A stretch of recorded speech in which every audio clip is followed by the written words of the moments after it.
तो ये शिकस्त और रेख्त का जो सिलसिला शुरू हुआ है इसमें पीटीआई में, ये बेसिकली पीटीआई की जो लीडरशिप है इमरान खान के बाद की, जिनमें बहुत से लोग शामिल हैं, मैं गिनती लंबी है, तो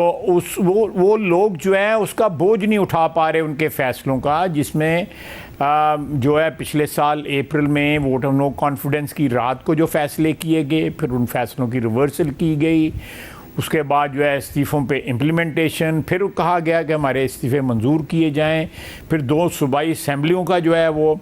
डिज़ोल्व करना, फिर अमेरिका के साथ जो है वो मुखासमत लेनी, उस पर इल्ज़ाम लगाने, एब्सोल्युटली नॉट, बैरूनी साजिश, ये वो इस किस्म का, डोनाल्ड लू का नाम, उसके बाद उनके तरले मिनते, 5-10 हज़ार डॉलर किसी लॉबियस्ट को दे के टेलीफोन कॉल करवानी, ये सारे के सारे इनका बोझ जो है उनके, वो डिफेंड नहीं कर पा रहे, ये लोग जो है जो पार्टी छोड़े हैं, ये इन चीज़ों को डिफेंड नहीं कर पा रहे।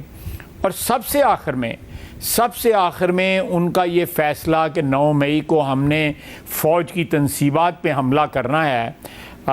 वो सामने आया, और उसका बोझ जो है बिल्कुल कतई तौर के ऊपर जो है पार्टी की जो रैंक एंड फाइल जो है वो उठाने को तैयार नहीं है, बल्कि जो लोग तैयार थे या जो लोग इस चीज़ में मुलव्वस रहे 9 मई को, वो भी अपने आप को लाताल्लुक़ करने की कोशिश कर रहे हैं।